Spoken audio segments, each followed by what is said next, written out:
What's up guys, today we're going to be talking about a clunking noise in your newer Subaru. Let's check it out. Subaru Outback has a knocking or clunking sound coming from. If your 2020 to 2025 Subaru Outback has a knocking or clunking sound coming from the rear, mechanics use a chassis ear or a simple pry bar test to confirm a failure in the rear stabilizer bar bushings. I'm going to walk you through exactly why Subaru's original bushing design fails when the temperature drops and the specific updated part you need to stop the noise for good. I'll also break down why this is often misdiagnosed as a failing strut and reveal the exact dealership versus independent shop repair costs in the final 60 seconds of this video. This issue specifically impacts the 6th generation of the Subaru Outback, which covers every model year from 2020 through 2025.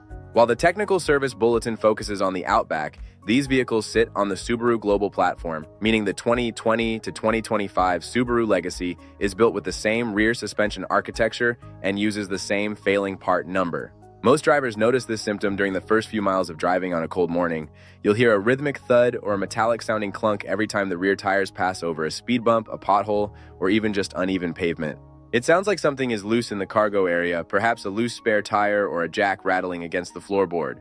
However, even after clearing out the trunk, the noise persists until the car has been driven long enough for the suspension components to generate internal friction heat.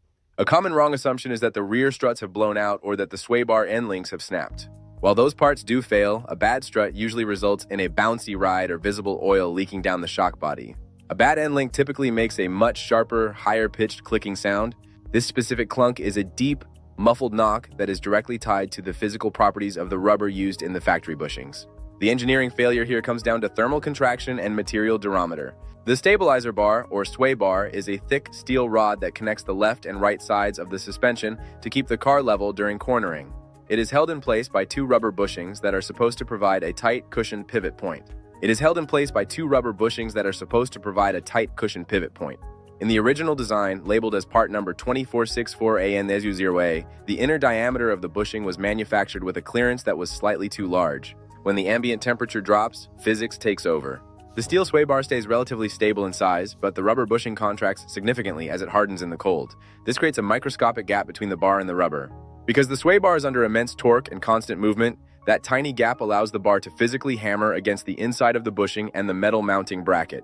On the Subaru global platform, which uses high-strength steel for increased rigidity, these vibrations are transmitted directly into the cabin, turning a tiny mechanical gap into a loud, annoying knock. Subaru's solution was a complete redesign of the component, now found under part number 2464AN0A. The manufacturer changed the rubber compound to a more elastic material that maintains its shape and grip on the bar even in sub-zero temperatures. This new design eliminates the excessive clearance that caused the bar to oscillate, effectively silencing the suspension. Owners on various forums have shared that they spent months chasing this noise, often having dealers tell them it's just a normal Subaru sound or could not duplicate. This is because by the time a driver reaches the dealership, the friction of the bar moving inside the bushing has often warmed the rubber enough to expand it, temporarily masking the gap and the noise. If you are experiencing this, you should mention Technical Service Bulletin 059725 to your service advisor, as it specifically acknowledges this design flaw. The repair direction is straightforward but requires attention to detail to ensure the noise doesn't return. The vehicle must be lifted, and the rear wheels are usually removed for better access, although a technician can sometimes reach the brackets from a drive-on lift. The process involves removing two bolts on each side that secure the metal U-brackets over the bushings. These bolts are often exposed to road salt and grime, so using a high-quality penetrating oil is a necessary first step to avoid snapping a bolt head. The hero of this fix is the updated 2464AN0A bushing. Once the brackets are off, the old bushings can be pried off the bar. It is absolutely vital to use a wire brush and brake cleaner to scrub the stabilizer bar where the new bushing will sit.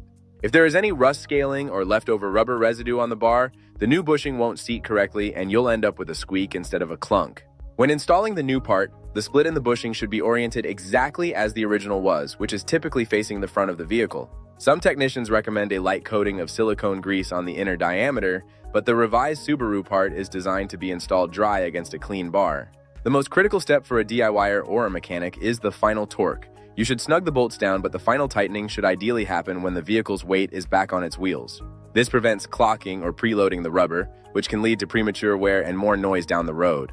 If you are performing this repair yourself, you'll only need a basic socket set, a torquey wrench, and the new bushings. The task is relatively simple and can be completed in under an hour in a home driveway. However, if the bolts are heavily rusted, you may need a heat torch to break them loose without damaging the subframe threads. So. Now let's look at the repair cost. If your Outback is still within its 3-year or 36,000-mile basic warranty, this repair should be covered at no cost to you under the terms of the service bulletin. If you are outside of that warranty window, you'll be paying out of pocket. The parts themselves are very inexpensive, usually retailing between $15 and $25 per bushing. At a dealership, the labor is billed based on a flat rate time of roughly 0.3 hours for both sides. However, almost all dealerships have a minimum 1-hour labor charge for suspension diagnostics and repair. Including the parts and the standard dealership labor rate, you can expect a total bill at the dealer to range from $175 to $230. If you take the vehicle to an independent shop, the cost drops significantly. Many independent mechanics will charge you for the actual time spent, which is about 30 minutes of work. Combined with a lower labor rate and the same affordable OEM parts, a local shop will typically charge you between $90 and $130 for the entire job. It is one of the rare cases where a significant and annoying suspension noise can be permanently fixed for a relatively small amount of money. Have you dealt with this rear-end clunk in your Outback, and did the new bushing design finally quiet your ride? Tell us about your experience in the comments, and make sure to like and subscribe for more diagnostic breakdowns.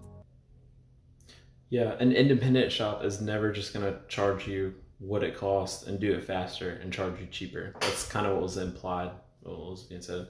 It's always a flat rate time, and you do it faster, you're rewarded as a mechanic for doing it faster. You're not passing that on as a discount. So anyways, that's it. Thanks for watching, and I'll see y'all next time.